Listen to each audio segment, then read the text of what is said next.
Começaram hoje em Bonn, na Alemanha, as reuniões que preparam as negociações da próxima COP, a Conferência sobre Mudança Climática. Entre as principais discussões está como e com quanto dinheiro se deve financiar o combate à crise climática a partir de 2025. Para falar sobre essa etapa preparatória, eu converso agora com João Paulo Amaral, gerente do eixo Natureza do Instituto Alana. Boa noite, João. João, já começo aqui com minha primeira questão. Explica pra gente o que é essa etapa preparatória, qual que é a importância dela e de que forma esse debate tem a ver com a vida do brasileiro. Adriana, muito boa noite a todos os telespectadores.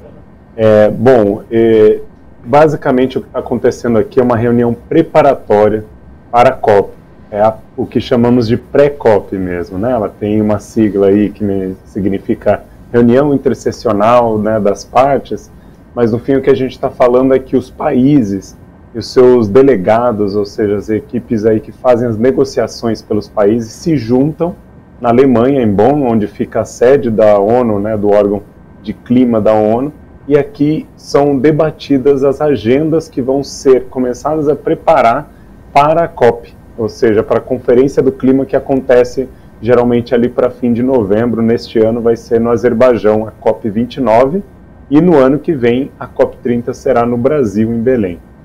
Então é um momento decisivo dos principais pontos de negociação. E aí você já trouxe um ponto crucial, que é a grande expectativa aí deste ano, é realmente estabelecer a nova meta de financiamento após 2025. Isso está previsto, né, no Acordo de Paris, e a gente agora entra num novo ciclo para isso. A questão é que a gente já tinha uma expectativa de uma série de recursos e financiamentos até agora que não foram cumpridas, né, no sentido de acúmulo mesmo de recurso. Então a gente já está defasado nesse sentido, e estabelecer uma nova meta agora é um tanto quanto desafiador. Em outro sentido, um ponto crucial que a gente está discutindo, vimos aí as matérias que acabaram de passar no TVT sobre Rio Grande do Sul, né, e as tragédias que estão acontecendo por lá. Isso tem muito a ver com um tema crucial que está sendo discutido aqui, que é a meta global de adaptação climática, ou seja, como que a gente estabelece uma meta global onde os países e os territórios, como o próprio Rio Grande do Sul, precisam começar a se adaptar ao que já está acontecendo dos efeitos climáticos, ou seja, já não estamos mais podendo contar com algo que vai acontecer no futuro, já estamos vendo essas ocasiões no presente e precisamos criar soluções para isso. Essa é a meta global de adaptação, e vamos criar aqui indicadores dessa meta global, né? Ou seja, o que a gente precisa fazer para isso. E por último, a gente tem diálogos pioneiros que vão acontecer aqui pela primeira vez, né? Uma delas foi esse balanço global, ou seja, esses grandes resultados, né, do que está acontecendo pelo mundo, que vão amparar ou apoiar os países sobre as suas metas nacionais, ou seja, o que eles precisam fazer nos seus planos, nas suas políticas para que a gente alcance, né, a meta do Acordo de Paris, que é não deixar aumentar a 1,5 graus, né, a temperatura, apesar de já ter passado dos 2 graus. E segundo, pela primeira vez em mais de 30 anos, né, da Convenção de Clima da ONU, a gente vai ter um diálogo de especialistas focado em crianças e clima, né, ou seja, trazendo os impactos específicos e a maior vulnerabilidade que isso tem em cima dos direitos das crianças, e também discutir possíveis soluções e recomendações. Isso é fundamental porque na Constituição Federal do Brasil a gente coloca as crianças como prioridade absoluta, né, como direitos e deveres, como também em convenções internacionais, né, também esse olhar primordial para as crianças, e elas são mais suscetíveis aos impactos climáticos. A gente está vendo aí também o caso de Rio Grande do Sul, onde mais de 400 mil estudantes, né, foram impactadas, além das vidas de crianças e de seus familiares também perdidas, né? Então, vamos ter um dia inteiro, amanhã especificamente, só sobre isso. A gente tem acompanhado aí tanto a questão do Rio Grande do Sul, como agora há pouco aqui no jornal, a questão na Índia, né, o calor matando as pessoas. Voltando ali à questão do financiamento, o quanto que é aplicado hoje e qual que precisa ser a meta? Você falou que está um pouquinho defasado ali, né, a questão do valor.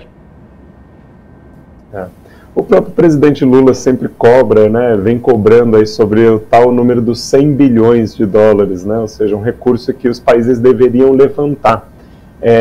Ainda eu não tenho claro o montante que é coberto para isso, mas trazendo, por exemplo, quando a gente estava falando do aspecto das crianças, a gente vê uma defasagem também na distribuição desse recurso. Então hoje, de todos os financiamentos, né, os recursos multilaterais, só 2,4% são direcionados para crianças, adolescentes e jovens, que são os públicos que vão não só herdar esse planeta como futuras gerações, mas que estão sofrendo os impactos atualmente. Então, tanto a questão do montante, que não alcançamos esses 100 bilhões, como também a questão de como é distribuído esse recurso e não é feito de forma igual ou de forma correta para quem realmente precisa na ponta, né?